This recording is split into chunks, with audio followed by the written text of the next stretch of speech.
ఇక నాంపల్లి సిబిఐ కోర్టులో వైఎస్ జగన్ విచారణ ముగిసింది. దాదాపు అరగంట పాటు వైఎస్ జగన్ కోర్టులోనే ఉన్నారు. కోర్టు నుండి లోటస్ పాండ్ నివాసానికి వెళ్లనున్నారు వైఎస్ జగన్.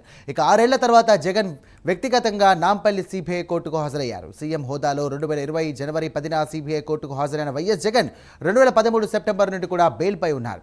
అక్రమ ఆస్తుల కేసులో నాంపల్లి సిబిఐ కోర్టుకు హాజరయ్యారు వైఎస్ జగన్.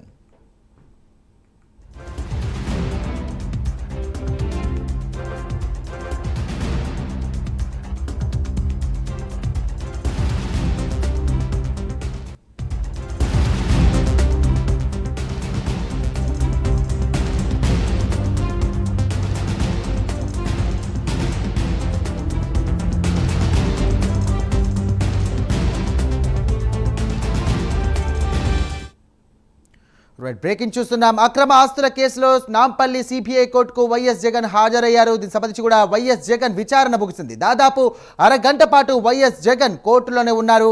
కోర్టు నుండి కూడా డైరెక్ట్గా లోటస్ పాండ్ నివాసానికి వెళ్లనున్నారు వైఎస్ జగన్. 6 ఏళ్ల తర్వాత జగన్ వ్యక్తిగతంగా నాంపల్లి సిబిఐ కోర్టుకు హాజరయ్యారు. సీఎం హోదాలో 2020 జనవరి 10న సిబిఐ కోర్టుకు హాజరయ్యారు వైఎస్ జగన్. ఆ తర్వాత 2018 సెప్టెంబర్ నుండి కూడా ఆయన బెయిల్పై ఉన్నారు.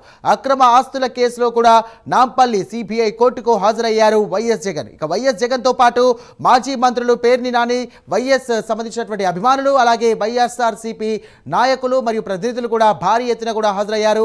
ఎలాంటి అవాంఛనీయ ఘటనలు జరగకుండా కూడా పెద్ద మొత్తంలో కూడా పోలీస్ సిబ్బంది కూడా అక్కడ భద్రతా ఏర్పాటు చేయడం జరిగింది. దీనికి సంబంధించి కూడా కార్యకర్తలు జై జగన్ అంటూ కూడా ముందుకు సాగినటువంటి ఒక విజువల్స్ కూడా మనం ఇందాక చూసాం.